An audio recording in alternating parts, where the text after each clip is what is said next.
Lazy. Is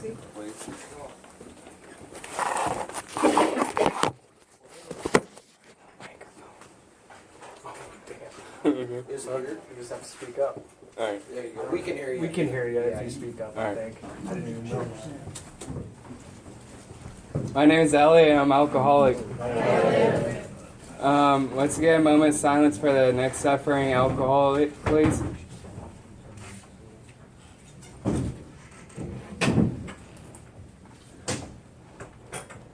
Okay. Well, basically, I'll start off with my experience. When I was probably about in elementary all the way through high school, I was basically, bullied and picked on all the way up through, school years, and, wondering why I can't be like everyone else. And, I don't know, I early on had depression starting early, but I didn't know it was called depression. But I would go home, going straight to bed every night, and my parents wondering why I was always going home, and basically because I didn't want to go to school anymore because I was so picked on. And I tried to fit in about every clique you can, either to gangster, to scene, to the jocks, to everything, just trying to fit in with everyone.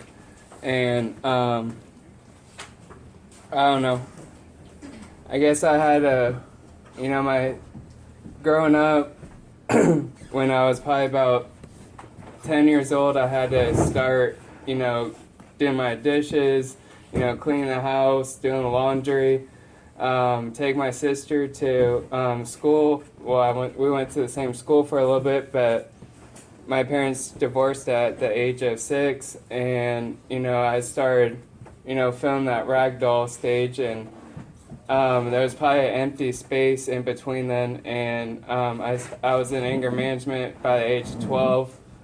Started this, trying to fight everyone, and I didn't really, touch anyone hands-on till probably about my high school year, and I don't know, once I turned probably about 17, I had enough is enough, and I started hitting back, and I started hanging out with the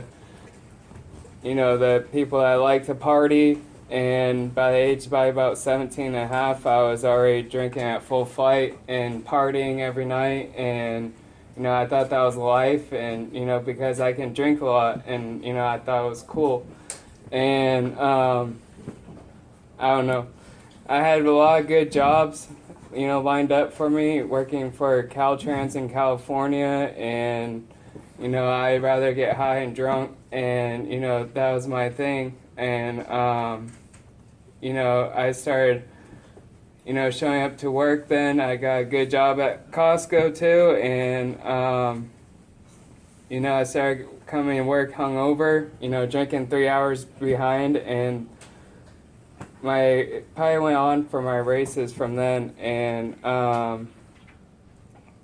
I started hanging out with crews and gangs and different groups for protection wise, and I don't know, I started being not afraid of anyone because I had the bigger, larger group, and I fit in right into that group. And I want to say that I grew up Catholic and Christian, but I was out of grade school, that I went out the door, and I was probably on the streets,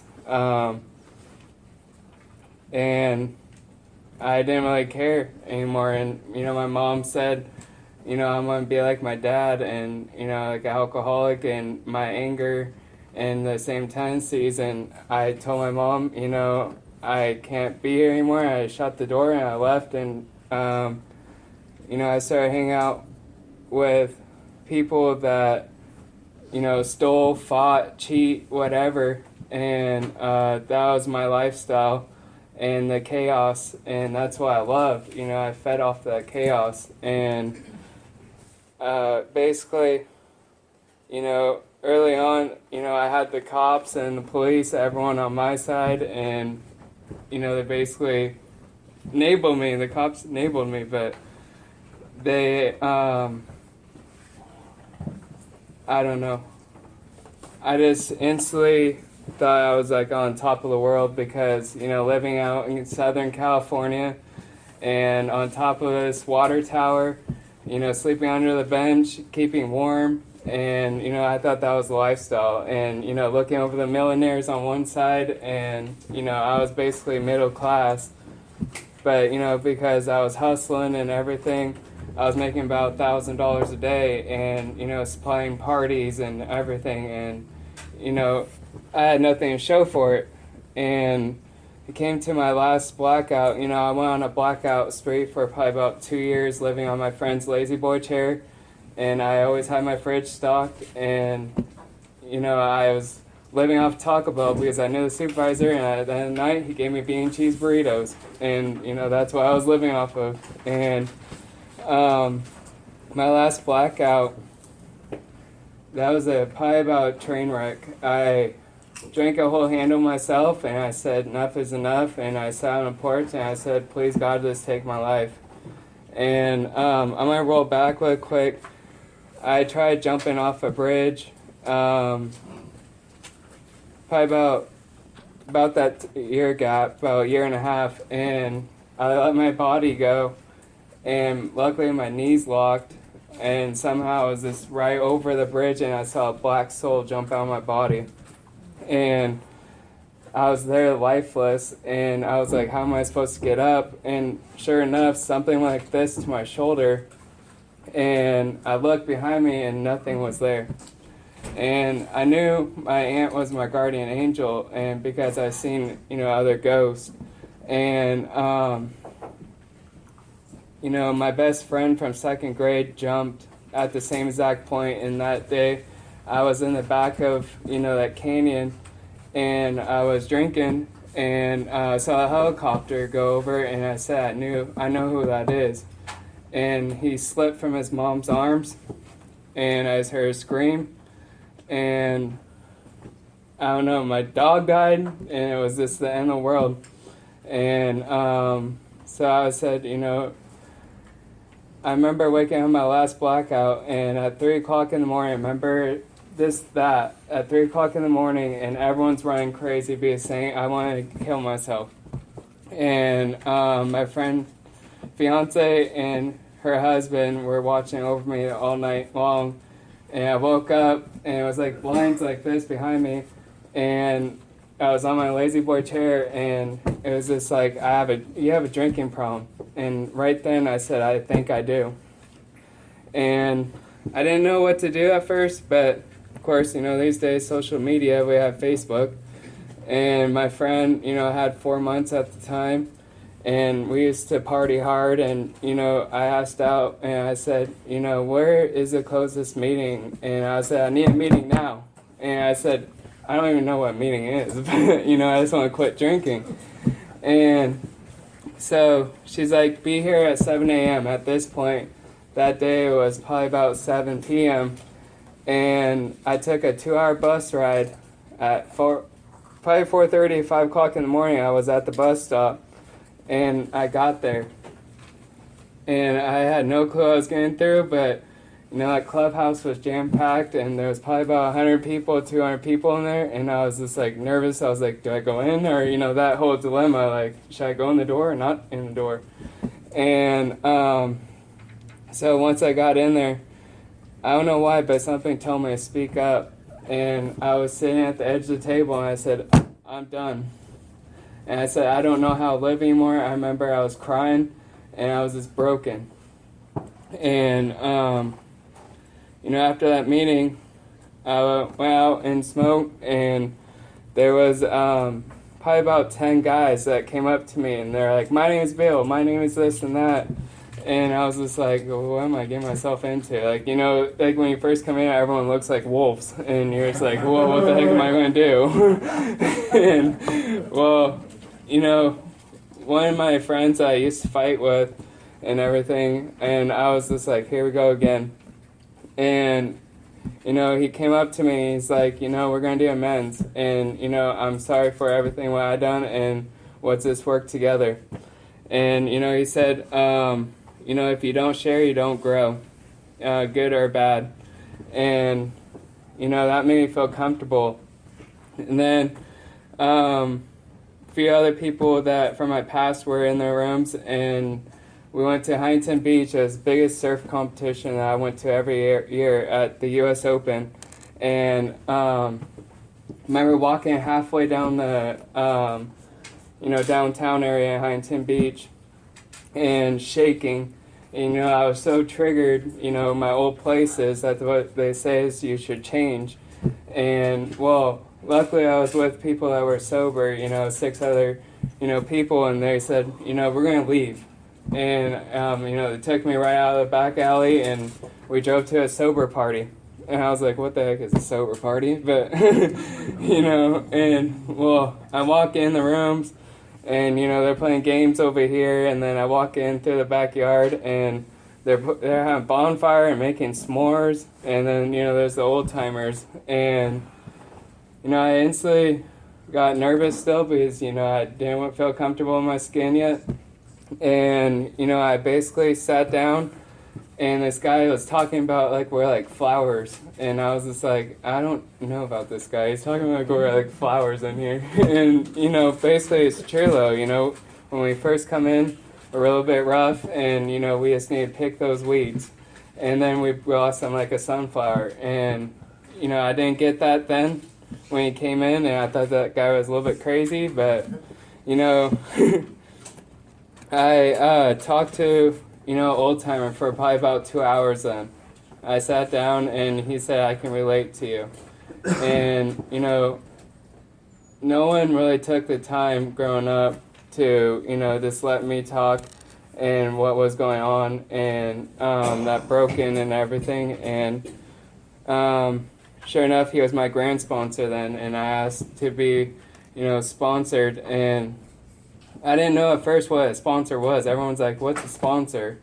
And, they said it's people that take you through the steps. And I didn't know I was in that dilemma. I got sober at 22 years old.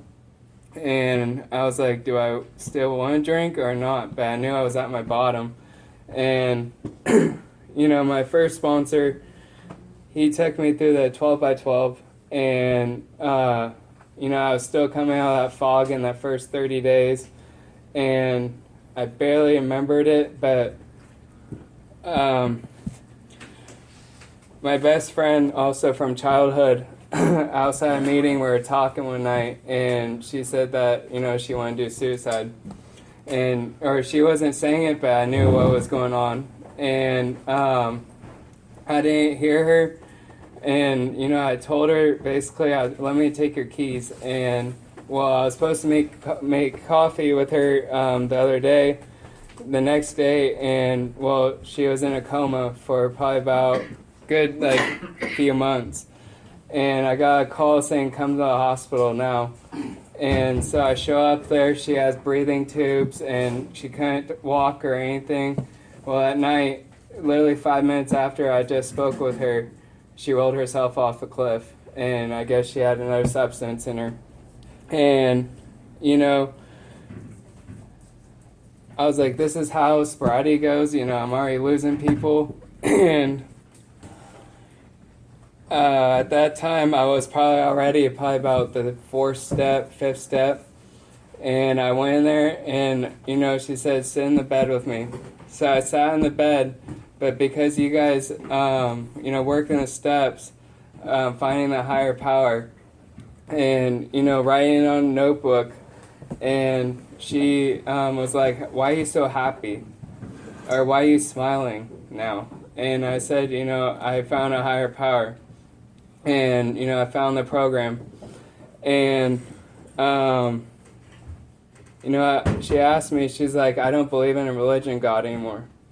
And that broken feeling, I was looking like myself in the eyes. But, I wasn't physically, but I was mentally when I first was there. And I went back probably about a couple of days later, and she's like, I found my, higher power. And, it was her own concept of energy and water. And, I didn't really get that. I was like, I don't really know how to, find that out. But, then I was working the steps, at the beach each morning. I would go to my morning meeting. That's where I was going consistently. And there's this homeless guy. He would always come up to me, and, at the time I was on the second step. And, he was like, look out in the ocean, and, I'm waiting for that gate to open, that door to open. And I was like, this guy's crazy. There's no door out in the ocean. And, like, sure enough, I got to my third step, and, the key of willingness it talks about. And once I, waiting for that door to slightly open, and that guy wasn't so crazy after all. And I was like, now this guy knows something. And so, each morning I'll go down looking forward to talk to this guy. And, he was still getting smashed. And I remember him hugging me each morning and crying in my arms. And, he wanted to quit, but he couldn't. He said, I guess God's not letting me yet. And slowly then I was working my inventories, and, I found out it wasn't really just, I'm afraid of snakes and spiders.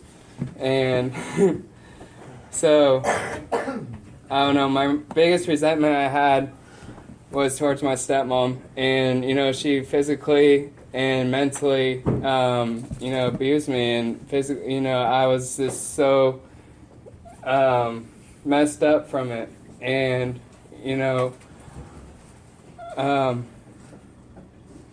I don't know. I basically then lived with my dad my first year and a half sobriety with my dad and my stepmom and my 3 other sisters, and I lived in a garage paying $250 for rent, and I had DirecTV. I was good, I was good. But basically, my dad would ask me, it would be cold, and he would ask me to come inside. And I said, no, I'm going to sit it out, and I'm going to sleep. I have a roof over my head now, I'm good. And I wanted just to humble myself. And slowly then my dad started asking me, why are you always around now? And I said, because, I love you guys, and I miss you guys, and I want to show you what, son, basically, and brother I could be. And, I started supporting my sisters again at their sporting events. And, then I was playing tackle football in the street with my sisters, and, they got into rugby playing against boys. And the coach goes, how do you learn how to tackle like that? Playing tackle football in the street with my brother. I was like, you told them that? And so sure enough, I started, I guess, being their, life coach too. And I would say that you can succeed in everything. I remember just telling one of my sisters, I started seeing the tendencies, isolating, and she always did her own thing. And, I told her, I'm proud of you. And she started always smiling, and she would always go to the track every morning. And, I started running then. Early on, your heads are going like this when you're first in sobriety. Your emotions are going like a roller coaster, and you don't know what's going on. You're either crying, you're mad, you're sad, and you're just like, what's going on? It's in the world. But, that's why, once I started working my defects and, 7, humbly working on them. And, I basically, my mom, first early on, let's back up.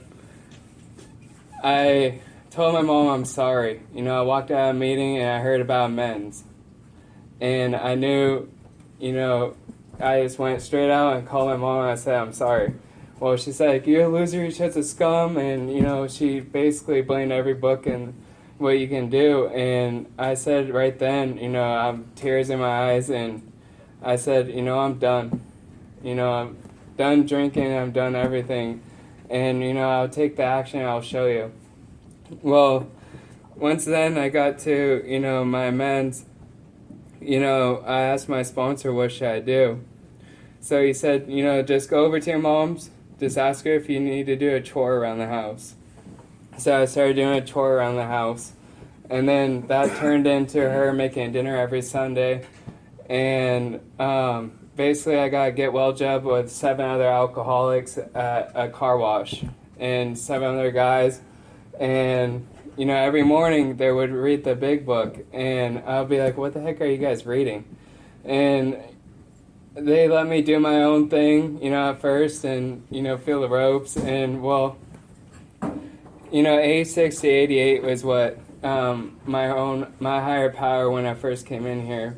They would read that every morning. I asked God for a right intuitive thinking. And, you'll be on a much higher plane. And, the meditation all through the day. In 88, thy will be done. And, faith without works is dead. And, if I had no faith, what's the point?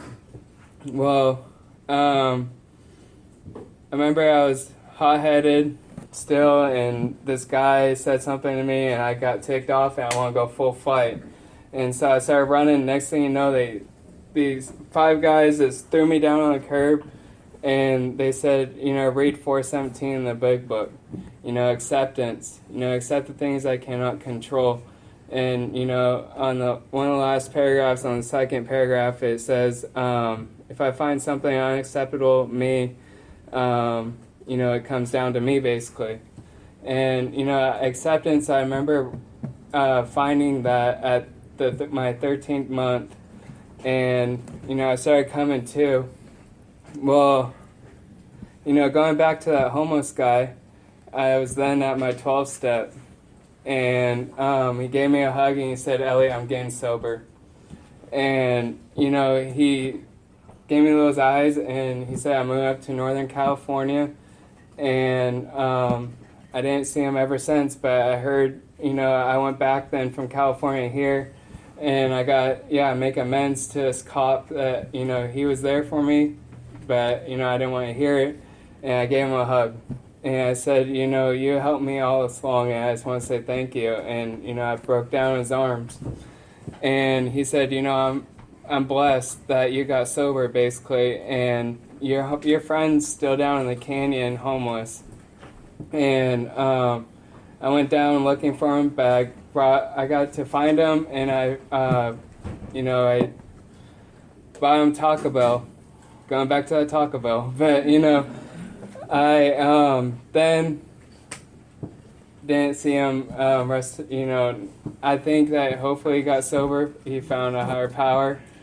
But, that girl, at my year, she started walking and talking again.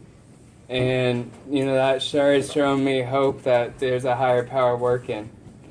And so when my first year and a half, I then moved out here to Norfolk, Nebraska. And I was wondering, what am I getting myself into? I never heard of Norfolk, Nebraska because I have relatives in Lincoln and Omaha.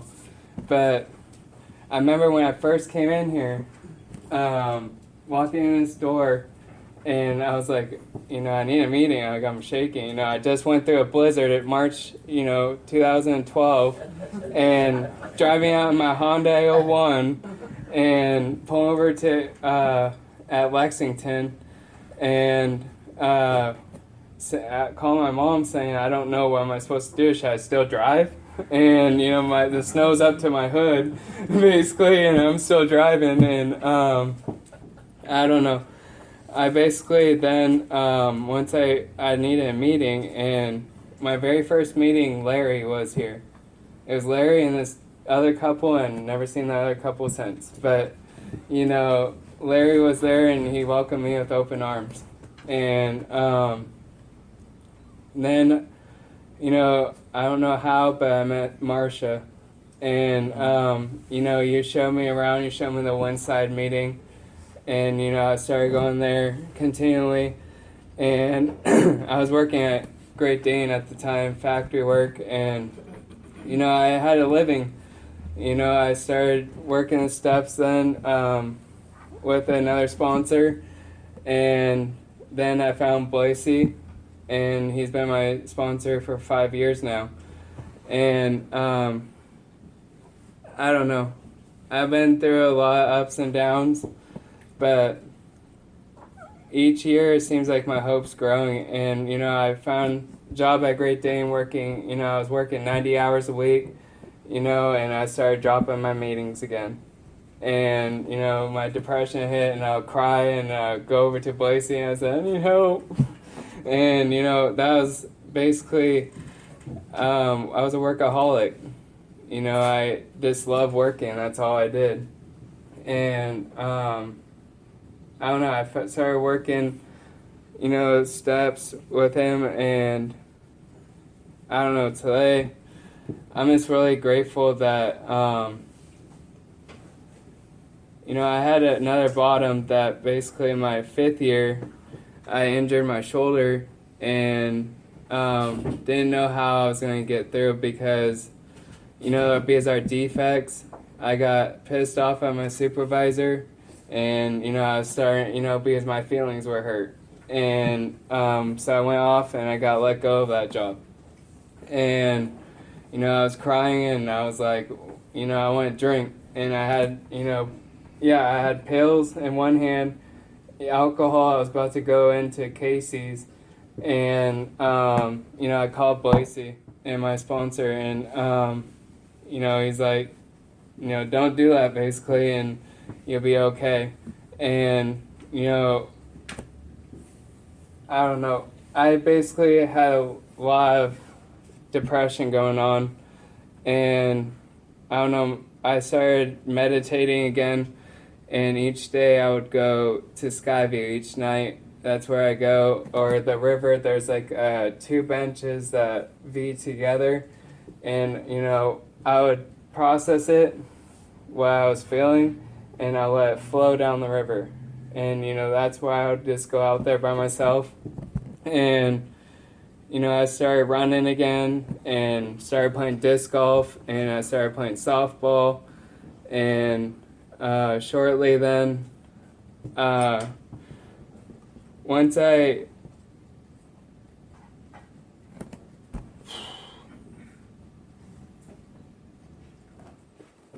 started, for a month I didn't have a job, and someone that used to come here, I was sitting outside one day, I said, I don't know what I'm going to do now. I don't have a job. And he said, go to Sunrise Place. I think it'd be a perfect fit for you. And so I took that faith and felt like something going there. And so I've been at that job for probably about 2 years now. July 26th will be my 2 years out there. And, I love helping people. But, it's keeping that balance for me too. I need to focus on myself still. But, that's why I work the steps every day. And, today I have support and friends that actually care for me, and like family, because my blood family, they live in California or Florida. And like I said earlier on, about my depression and everything, I didn't get diagnosed till this year. I finally, decided to go to the doctor, and I'm dual recovery too. And I came to senses, and today, I've been much more happier because I've been accepting how things are and facing my fears and not running from them. I feel like I can always run to Florida if I want to, but I choose to, have my seatbelt on at all times and just stay still. And, it feels good that, I have friends that are helping me. And, I have a sponsees right now and, working the steps, going through the big book. And, it kind of resembles back when I first came in. And, that's the miracle of this program is 2 other alcoholics working together. And, spending long hours every night and just talking about the big book and how I can relate to the other guy's story. And I think that's pretty much it. And thank you for everyone coming out, and I'll pass that. Thanks, Elliott.